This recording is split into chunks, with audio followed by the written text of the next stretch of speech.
Seedling mga ka-farmers, yan. So mga ka-farmers, tara at samahan niyo po ako mga ka-farmers sa akin pong pagtatanim. Let's go! Hello mga ka-farmers! Once again mga ka-farmers, magandang hapon po sa ating lahat ngayon mga ka-farmers. So ngayon po mga ka-farmers, tayo po ngayon ay magtatanim po ng mga papaya po mga ka-farmers. So dito po mga ka-farmers, ayan po.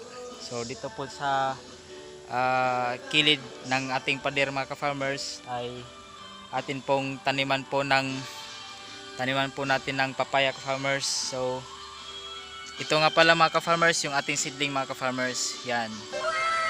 So mga ka-farmers, tara at samahan niyo po ako mga ka-farmers sa akin pong pagtatanim. Let's go mga ka-farmers. So mga ka-farmers, ito pala yung ating ilalagay sa ating papaya ka-farmers. So ito po yung ating compost ka-farmers. So itong compost natin mga ka-farmers, ito po yung dumi po ng ating mga baboy na atin kinolikta po ka-farmers, tapos atin pong ibinilad ka-farmers. So napakalaking tulong po nito sa ating mga tanim. Yun. So tara mga ka-farmers, simulan na po natin ang pagtatanim po natin.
So mga ka-farmers, tapos na po natin na transplant po yung ating mga seedling po ng ating papaya mga ka-farmers.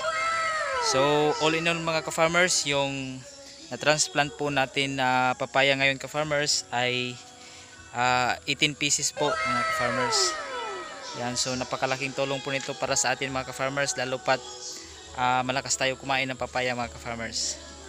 At sobrang mahal din ngayon ng papaya ka-farmers. Kaya magtanim po tayo ka-farmers ng papaya. So pakita ko lang po sa inyo maayos ka-farmers. So yan po mga ka-farmers, dito po yan natin itinanim sa kilid po ng ating coral mga ka-farmers. Yan po, para makatulong din po sa atin sa protection po natin sa araw ka-farmers. Yan po, pag lumaki na po ito ka-farmers. So yan po, yan po hanggang doon po ka-farmers. Yan po. So may natira pa po tayong mga seedling ka-farmers. Yan po. So yan po mga ka-farmers. So mga ka-farmers, atin pong diligan po mga ka-farmers. Pagkatapos po natin may transplant, diligan po natin. So tara mga ka-farmers.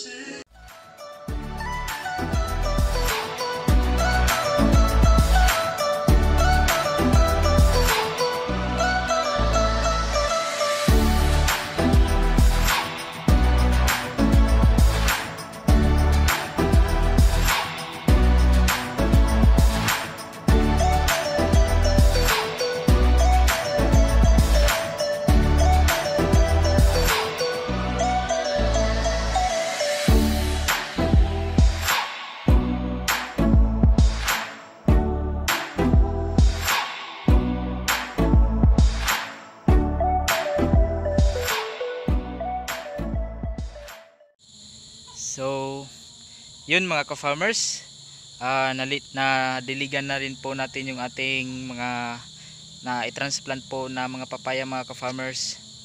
So sobrang laking tulong po nito sa atin mga ka-farmers. So lalo pat malakas tayo kumain nga ng papaya mga ka-farmers. So mga ka-farmers, bago po tayo magtapos sa ating video mga ka-farmers, ako po muli ay taos puso pong nagpapasalamat po sa inyong lahat mga ka-farmers sa laging panonood nyo po sa mga video na aking ina-upload po mga ka-farmers, at sa walang sawa nyo po na panonood sa mga video na aking ina-upload mga ka-farmers. So mga ka-farmers, that's all for today's video, and kung hindi pa lamang po kayo nakapag-subscribe po sa aking channel mga ka-farmers, please subscribe po and like and share po mga ka-farmers. So once again mga ka-farmers, maraming salamat po uli, and see you in our next video. Daghang salamat. Bye bye.